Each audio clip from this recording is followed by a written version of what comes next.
خرابی ہیں وہ کرتا ہے، تو فائدہ اٹھا لیں اس مہینے کا۔ بڑے نصیب والے ہیں جن کو رمضان کا مہینہ میسر آ جاتا ہے، اور بد نصیب ہے وہ کہ جو اس سے بینیفٹ نہ اٹھائے۔ تو انشاءاللہ یہ چھوٹے چھوٹے موضوع چلتے رہیں گے۔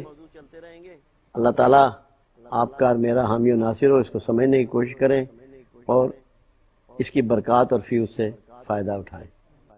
آپ اللہ کو بہت عزیز ہیں، کیونکہ آپ اللہ کے محبوب کی محبوب امت ہیں۔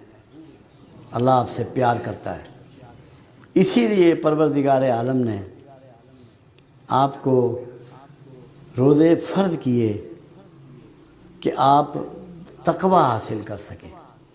کیوں؟ تقوی آپ کو کیا دیتا ہے؟ پاکیزگی عطا کرتا ہے، مہذب بناتا ہے، کامیاب کرتا ہے، خوشحال کرتا ہے، مطمئن کرتا ہے۔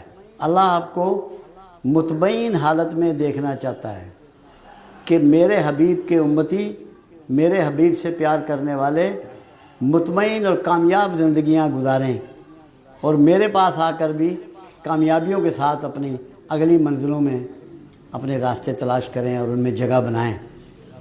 جس کے لیے اللہ نے آپ کو تقوی کی منزل تک پہنچانے کے لیے آپ کو رمضان دیا، روزے دیے، رمضان میں قرآن دیا، رمضان میں ہی رسول اللہ صلی اللہ علیہ وسلم کی بطور نبوت کا اناؤنسمنٹ کروائی، اور تقوی کے لیے آپ کو روزوں کا ترتیب دی، ایک سسٹم دیا تربیت کے لیے۔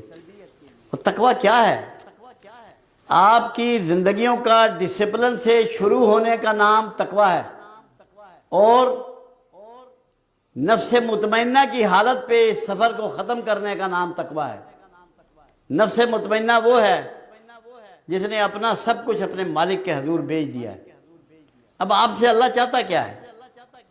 اللہ یہ چاہتا ہے کہ جو معمولات رسول ہیں صلی اللہ علیہ وسلم، جو معمولات رسول ہیں، جو رسول اللہ صلی اللہ علیہ وسلم کا ڈسپلن ہے، اس کو اس مہینے میں سیکھ لو اور اس کے مطابق زندگی گزارنی شروع کر دو۔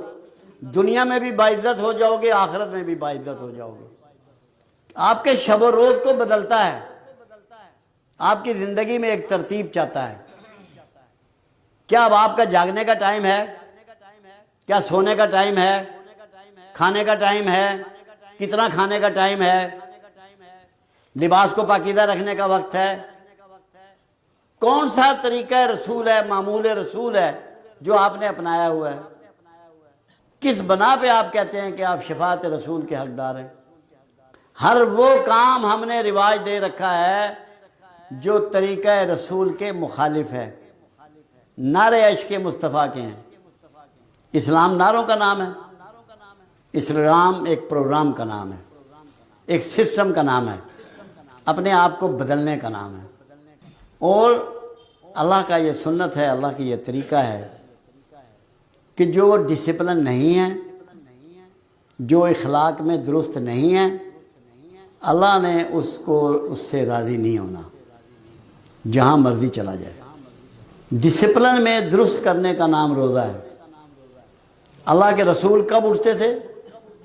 رات کو تہجد کے وقت، جسے علامہ نے کہا کچھ ہاتھ نہیں آتا بے آہ سحر گائی۔ راتوں کو سجدے کرو، راتوں کو گڑگڑاؤ، راتوں کو رو، معافی مانگو۔ جاگنے کا وقت بتا رہا ہے روزہ۔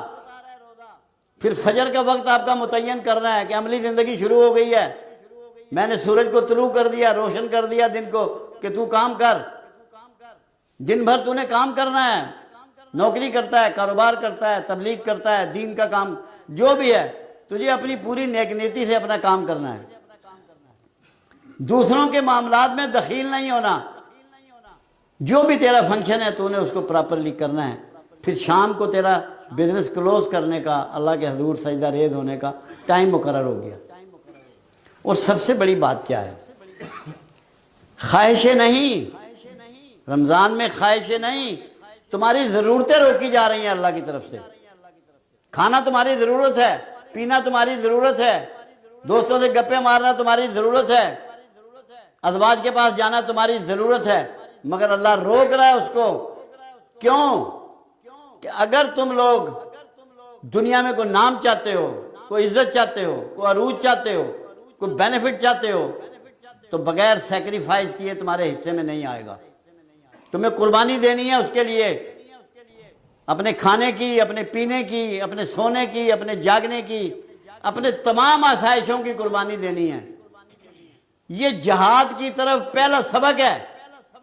یکم ہجری میں روزے فرض ہوئے، کیوں کہ جہاد متقیوں پہ فرض ہے، اہل تقوی کا کام ہے جہاد، ورنہ تم تو کسی کی جان اپنے ذاتی غرض کی وجہ سے بھی لے سکتے ہو۔ اگر متقی ہو تو تم اللہ کے لیے مارو گے کسی کو، کیونکہ اگلے سال 2 ہجری میں جہاد فرض ہوا۔ تو روزہ بنیادی طور پہ مسلمان کو مومن سے متقی بنانے کا ہتھیار ہے، انسٹرومنٹ ہے، ذریعہ ہے، طریقہ ہے۔ اور جب تک آپ متقی نہیں ہوں گے اللہ کے لیے قربانی دیں گے؟ جنہوں نے مواخات میں حصہ ڈالا، اپنے گھر دے دیے، اپنے کاروبار دے دیے، اپنے جانور دے دیے، وہ کب دے دیے؟ جب وہ اس بات کے لیے راضی ہو گئے، انہوں نے اس طریقے کو زندگی میں اپنا لیا کہ ہمیں اپنے اللہ کو راضی کرنا ہے، اس مال کی کوئی ویلیو نہیں، اس پوزیشن کی، اس مکانوں کی، اس بزنس کی کوئی ویلیو نہیں۔ روزہ آپ کو سیکریفائز کرنے کا درس دیتا ہے، چھوڑنے کا درس دیتا ہے، اور ہر برائی وہ شیطان کی طرف سے ہو یا آپ کے نفس کی طرف سے ہو۔ جب میں نے بات کی ہے کہ نفس مطمئنہ کی، اس لیے کی ہے کہ نفس امارہ، نفس لوامہ میں ہم گھرے ہوئے ہیں۔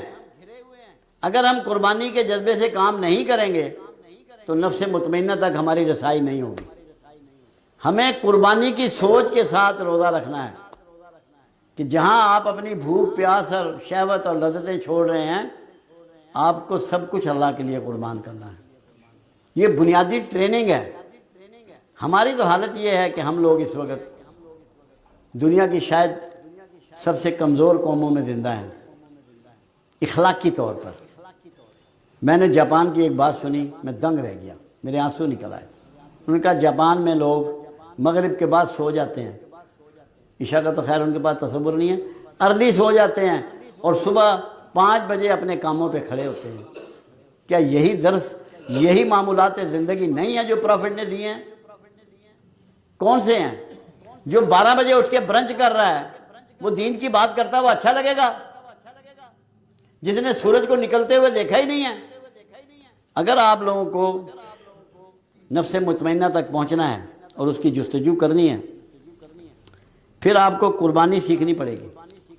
اپنے جذبوں کو، اپنے لالچ کو، اپنے غصے کو، اپنی نفرت کو، اپنی عناد کو، اپنے حسد کو، اپنی شہوت کو اللہ کے لیے چھوڑنا پڑے گا۔ یہ تو کھانے پینے کی چیزیں آپ سے چھڑوانا، یہ تو اس لیے ہے کہ اس سے آپ اپنے جسم کو قابو کرتے ہیں، تو اس سے آگے بڑھتے ہوئے آپ اپنی روح کو بھی قابو کریں۔ اپنے اندر سے یہ کھرچ کے نکالیں چیزوں کو، رمضان کو غنیمت سمجھیں۔ حالانکہ رمضان کے معنی، کیونکہ ٹائم نہیں، میں ادھر نہیں گیا، رمضان کے معنی جھلسا دینے کے ہیں۔ جھلسا دینے والا یا جھلسا دینے والی طاقت کس کو جھلساتی ہے؟ رمضان گناہوں کو، ان کے اثرات کو۔ اور آسان ہے، جب آپ توبہ کرتے ہیں آپ کو کیسے کنفرم ہوگا کہ میری توبہ قبول ہوئی ہے کہ نہیں ہوئی؟ اللہ کا کوئی ایسا نظام نہیں ہے کہ بندے کو یہ نہ پتہ لگے کہ میری نماز قبول ہوئی ہے کہ نہیں، میرا روزہ قبول ہوا کہ نہیں، نہ حج قبول۔ ہر چیز کا پتہ لگتا ہے، کیونکہ اس کے اللہ نے بیان میں فرما دیا کہ روزہ تمہیں صاحب تقوی بناتا ہے، نماز تمہیں فحش و منکر سے روکتی ہے، زکوٰۃ تمہارے مال کو یزکی کرتی ہے۔ نتائج ہمیں بتاتے ہیں، توبہ کا بھی نتیجہ معلوم ہے۔ اس مہینے کثرت سے توبہ کریں۔ توبہ کا نتیجہ یہ ہے کہ جس گناہ سے آپ توبہ کر رہے ہیں اس کی یاد جب اللہ آپ کے دل سے مٹا دیتا ہے اور وہ جو گلٹ اندر پیدا ہوتا ہے اس کو دھو ڈالتا ہے، اس کا مطلب ہے کہ توبہ قبول ہو گئی ہے۔ کثرت سے توبہ کریں، اور توبہ جو ہے وہ مستقبل کی کمٹمنٹ کا نام ہے، اللہ سے وعدے کا نام ہے۔ جو پچھلے غلطیاں کی ہیں وہ اس میں معافی مانگنی ہے، وہ معافی ہے۔ ہم نے توبہ اور معافی کو گڑمڑ کیا ہوا ہے۔ توبہ کمٹمنٹ ہے، وعدہ، اللہ سے پرامز، وعدہ کرو اس سے کہ کہ کل سے یہ کام نہیں کروں گا۔ اگر آپ دنیا میں عزت چاہتے ہیں، احترام چاہتے ہیں، تو سب سے پہلے جو آپ بانٹیں گے وہ آپ کو مل جائے گا۔ لوگوں کی عزت شروع کریں، لوگوں سے محبت شروع کریں، لوگوں کی خدمت شروع کریں، اپنی پہچان کے لیے نہیں،